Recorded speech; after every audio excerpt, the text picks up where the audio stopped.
For this lab, we're going to start doing decay removal, and we're going to use mod sheets, modification sheets, to do that. So let's talk about what we're going to do.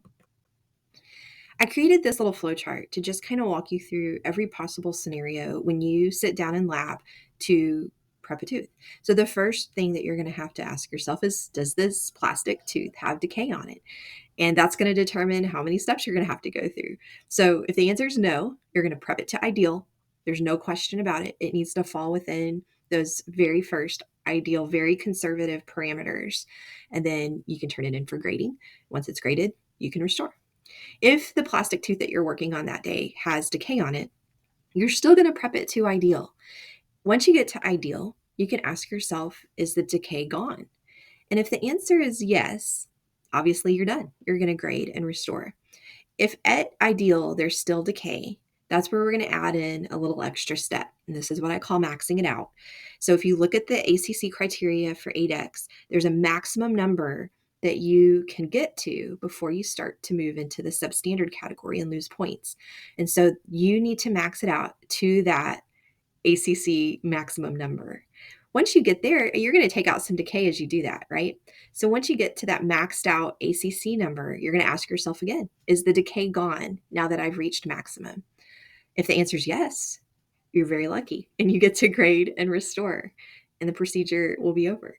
If there's still decay once you've reached that maximum point, this is where you have to go through the modification process. And so it can be a back and forth thing. You can ask for multiple modifications at the same time. You can do one modification per wall. As you'll have to kind of pack up your type it on and send it for the modifications. Sometimes at the school, we'll have floor examiners that will come around and look at those. There's actually an express chair when you do that for 8X, but that's not important for what we're doing. You're going to grab your instructor after you have written using your iPad. You're going to write digitally on the file that I've provided for you. You're going to fill out all of the necessary information. It's good to practice that. If you leave off anything on these forms, they're going to send everything back to you, and that's going to waste your time. It's going to take time out of your exam to correct paperwork, and that's silly. So make sure everything's filled out. We'll start practicing now, and you can ask for your modifications once they're approved. You must perform the modifications exactly how you said it. You can't change anything. So you'll perform the complete modifications that you asked for. And only then, at that point, you're going to ask yourself again, did the modifications remove the decay? If the answer is yes, you can turn it in and get it graded and then restore it. If the answer is no, you need another trip. And so you can write trip 2 on there, ask for as many modifications for as many walls, still have decay. And then you're just going to keep going through that process until the answer to number 4 is yes. And then once all of the decay is gone, you can get it graded and restored. Now, there are some scenarios that can creep up on you within that modification process. And we're not going to go there yet. We're just going to work on modifications first and make sure that you understand this process of prepping to ideal, prepping to maximum, and then how you're going to go about using this form and working with your instructors to remove decay in a stepwise fashion. Now, why is it important that they do it this way? It's really just the only way to kind of take a peek into your brain and see how you're making clinical decisions about decay. Are you being conservative? Are you being too aggressive? It's just a way for graders to see in a stepwise fashion how much decay you're removing at a time. Because if you just removed the decay and turned it in, they have no idea what that decay looked like through the process, how much was necessary to be removed. Did you remove any excess tooth structure that was not affected by the decay? All of those kinds of things.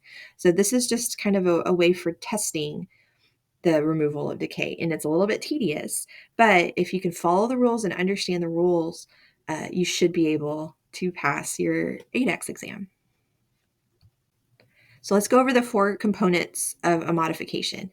First, they're going to ask about what kind of modification is it? And the answer is that you're going to extend the external outline, or you're going to remove or extend really just dentin from the internal outline. Now, the external outline is going to be any wall that has a cavo surface margin. Your internal is really just going to be on a class 2, and it's going to be either your axial wall or your pulpal floor. Now they're going to ask you, where do you want to perform the modification? And the answer is going to be naming the anatomical location of your prep. So axial wall, pulpal floor, facial box wall, gingival floor. So this is why it's so important to know and really be accurate with the names for these, because you have to tell them exactly where it is, because they need to know exactly where to look and know that y'all are talking about the same place. The third question is how much? And this one's a little tricky. You have to use 0.5 millimeter increments. You can't say 0.75, for example. So the least amount that you can remove is 0.5. And there's not really a most. I think once you get above 1.5, I'd be, throwing red flags like, what's going on here? Are you really sure? It's hard to see and tell on the true 8X teeth. Our teeth that we're going to be using in lab this summer they have black decay. So it's relatively easy. And sometimes you can even see it showing through the enamel a bit. So you can almost make a good judgment on how much to ask for. So that's good practice. It's just not going to be like that on your licensing exam. And we'll get you there. We'll practice on the teeth that are more like that later on down the line. But for now, as we're learning this, I would stick with like 0.5 or 1, make a good judgment call on that, and you should be okay. The fourth question is, why are you performing this modification? And really, for the most part, the answer is caries. If this were a live patient, you might have some other answers to that. But really, for the most part, answering caries is going to be the only reason. And this brings up a good question. You cannot ask for a modification for something like unsupported enamel. They will deny that. And so you have to be very cautious to take care of any unsupported enamel as you're removing caries.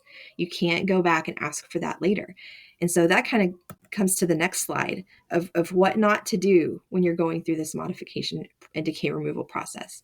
And so the first thing, and this is all coming from Dr. Lillard, our 8X examiner that we have as a member of our faculty, the first thing that he wants you to be worried about is creating caves.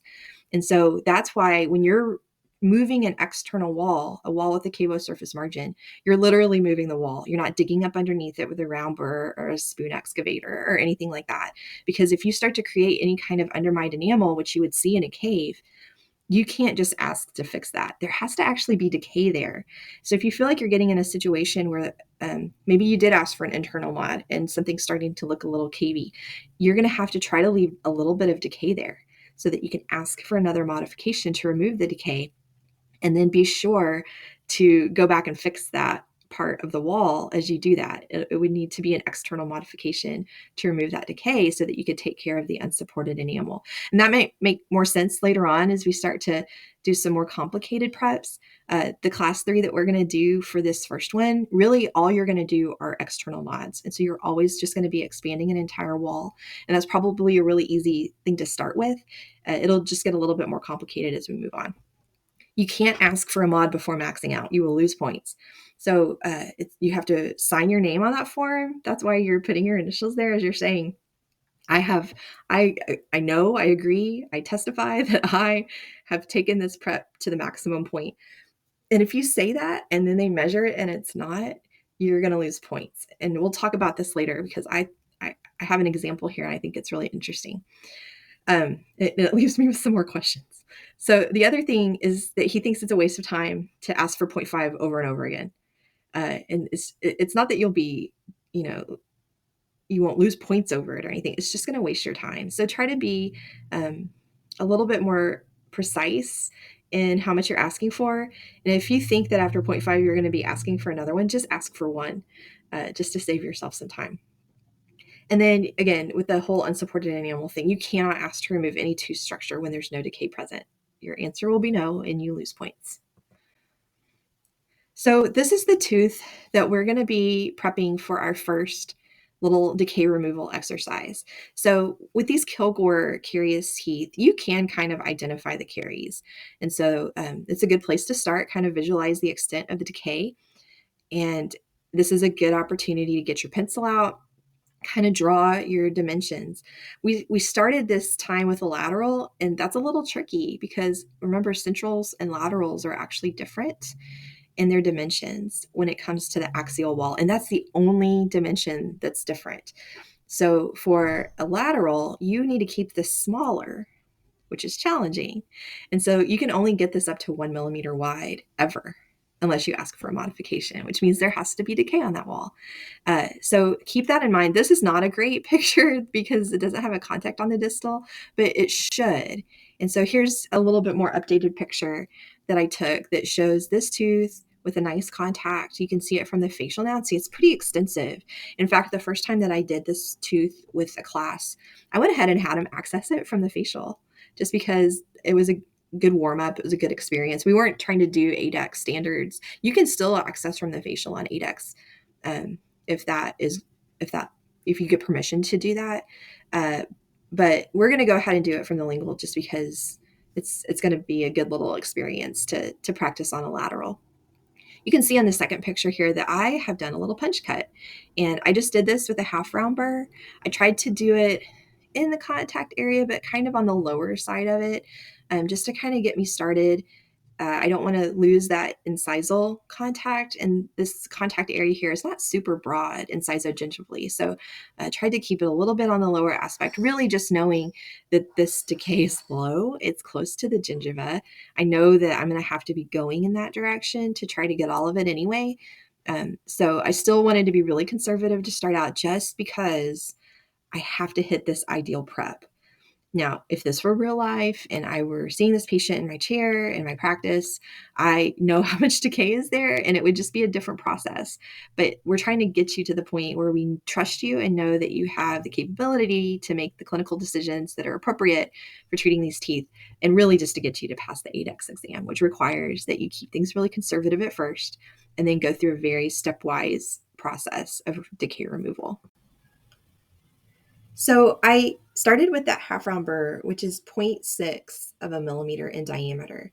And I actually used that burr for a little bit just to get things opened up enough that I could fit a 330 burr in there. Now remember, a 330 is 0.8 millimeters in diameter at the base. And so that's still getting me a little bit closer to the millimeter width that I want. I've just got to be really careful with not making a whole lot of mesiodistal movement with it as I do that. And during the process, I start to get a little nervous about how big things are getting. Am I big enough? How much farther do I have to go? So I stopped and I picked up my perio probe. And here you can see me measuring the incisogyngival height and the mesiodistal width. And I think my tip is a little low. It's so hard to take pictures while you're holding a Tybonot and holding a camera and holding a perio probe to try to get things lined up. But I think you can clearly see that I'm not at 2 millimeters. So I haven't reached that. I've got some room incisogingivally, but I've got to keep that incisal contact in contact with the adjacent tooth. And I'm going to have to make sure I maintain that 1 millimeter width. Now I'm not there yet. You can see in the second picture that I've still got a little room to play with when it comes to that. So while I still want to make sure I don't make a whole lot of mesiodistal movement, a little bit is going to be okay to get me to 1 millimeter. So I continued to use the 330 burr just to widen things a hair, because I'm going to measure from the axial wall to the cavo-surface margin of that facial wall. And so here you can see that I've got it to 1 millimeter.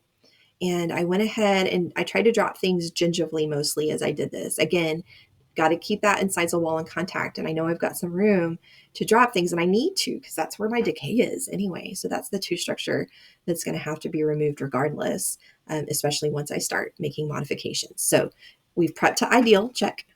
We are going to evaluate for decay, and we know it's still there. So we're going to have to max this out. Any of the walls that have decay, we need to address. You don't need to extend walls that don't have decay. So that's one way that we can keep these conservative. Otherwise, I think the dimensions for ACC, for ADEX are what they are, but in some cases they're completely inappropriate for patients. And this is maybe one of those situations. This is pretty big decay and it's pretty gingival. So you're going to have to get down there and get it. And I might approach this differently in real life anyway, but the width is not going to change. That's the tricky part about a lateral, is that you've got to maintain that 1 millimeter from the axial wall to the cavo-surface margin. And all you're going to do is make this guy longer. So you've got to really be careful to maintain that and then really pay attention to your width. Max AC for centrals and laterals is 3 millimeters, which is really long. And you might already be thinking, well, what about the distance from the gingival, like your gingival contact, from the cavo-surface margin of your gingival wall to the adjacent tooth? It can't be more than 1 millimeter for ACC. So we're going to have to kind of figure that out and play around with it. And it is pretty tricky. It's really challenging. And Dr. Lillard agrees with that. He thinks that doing laterals are really hard, but there's always a possibility that you could get one on 8X. So it's really important that we start talking about it and practicing now. So here I am kind of in the middle of expanding my walls. You don't have to have permission to do this. We do want to check in lab. We want to check your ideal and see where you are and understand that you know that you're going to have to go to max. So have that moment with your instructor and you'll get a check off for your ideal. When it's time to go to max, you just really need to be careful and measure yourself along the way. And so that's what you can see me doing here. I'm just trying to verify that I'm maintaining my 1 millimeter width from the axial wall to the cabo surface margin. And I'm just evaluating how far have I gotten. And I'm already feeling at this point that this is long and skinny. And it is. It's just weird. But you can see here that I'm really just at about 2.5. And I'm having to kind of curve. This is where you're going to lose a little bit of the parallelism that we can maintain in an ideal prep. And as you go to max, you need to maintain a 90-degree cabo surface margin on that gingival wall. And if you don't start to let it curve a little bit with the curvature of the tooth, you will lose that. And so you can see that even on the axial wall, there's just a hint of a curve to it because I'm trying to really maintain that 90-degree cabo surface margin out at the edge. So here you can see that I have pushed it a little bit more. I'm really starting to approach that 3 millimeter mark. I've been able to maintain the 1 millimeter mesiodistal width. I'm sorry for the blurry picture. Again, it's very challenging to get those. But you can actually see a little bit more of that decay exposed there even on the facial wall. And at this point, I started to freak out a little bit because I really wanted to have good pictures for y'all and really show you a really good example of what this is supposed to look like. And this is all very new to many of us, and including the students who got surprised by this one year. And so I went and took it to Dr. Lillard, just like all the students do. So can you look at my prep? Tell me what's going on. And he looked at it and he was like, this is exactly where it needs to be for max before asking for modifications. And I feel like it's just a hair short on the incisal-gingival height, but I was getting really nervous about how much space there was between the gingival margin and the adjacent tooth where I've broken contact, right? Because you can only get up to 1 millimeter. And so he made a statement that I really couldn't find in the criteria. But this is why it's so important to ask all these questions and to have someone on your campus who's a grader so that you can get all of these things answered for you.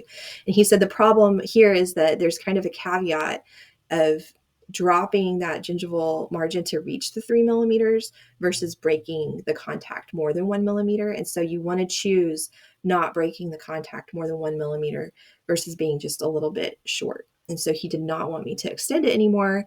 And he said, this is exactly what it needs to look like to go ahead and ask for modifications.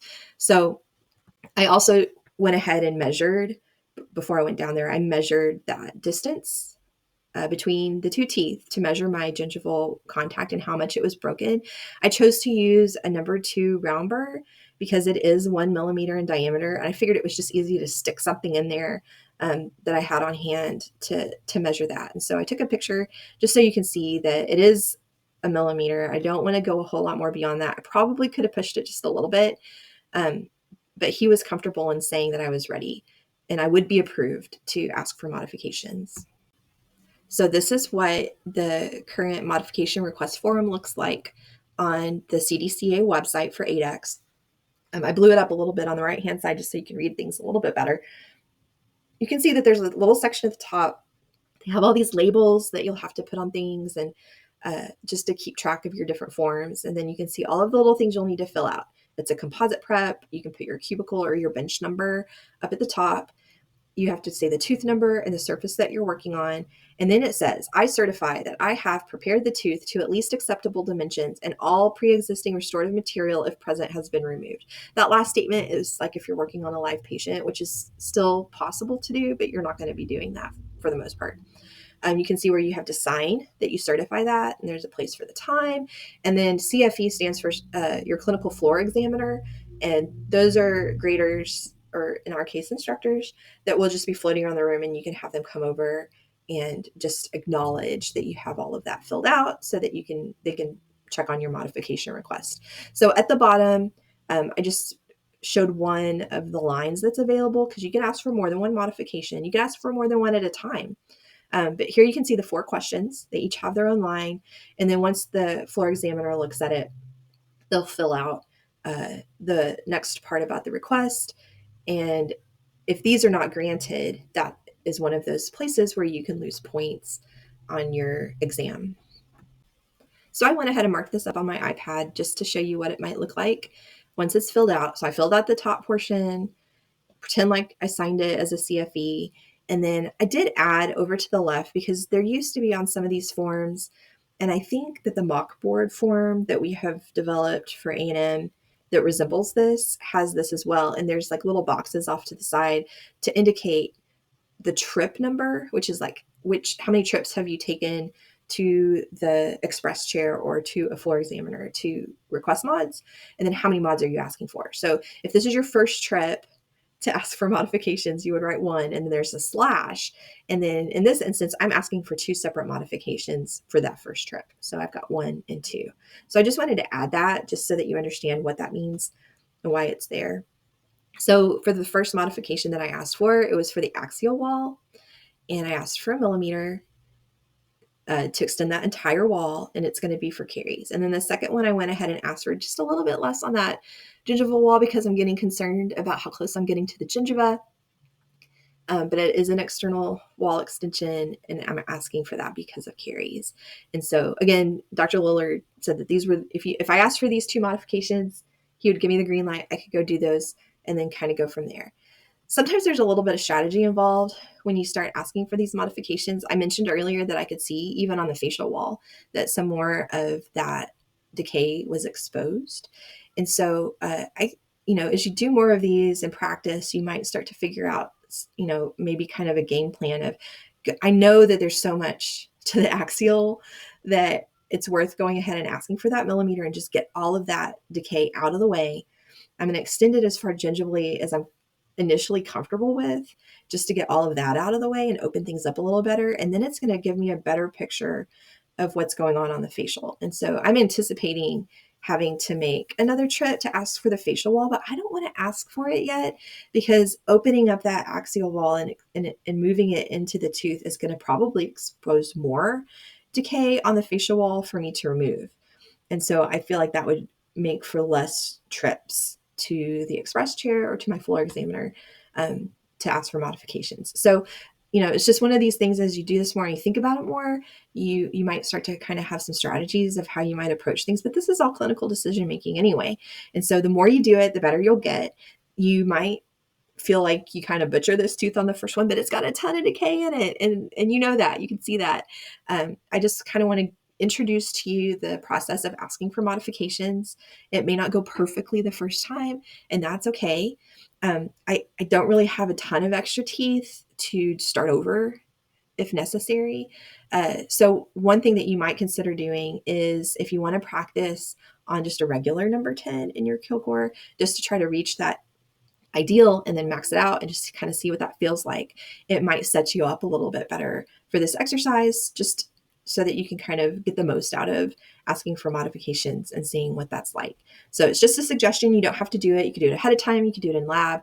The only other thing we're going to do to this tooth is a little lingual pit, just for the sake of doing that again. And we might even do that first just to warm up on your sim head and see what it feels like after a little bit of a break to get back in there and work on things. So that's up to you how you want to proceed with that. But I hope this is a good introduction for modifications. We're going to do mods all summer long. So you'll have to keep saving this little form and we'll mark it up. You can show it to your instructors. I'm not going to have you turn it in, but you need to have all of your mods complete and all the decay removed before they're going to sign off on your project sheets. There's a sign off for modification requests as well as the ideal prep. So keep that in mind. It's just a really good exercise to get you going. All right.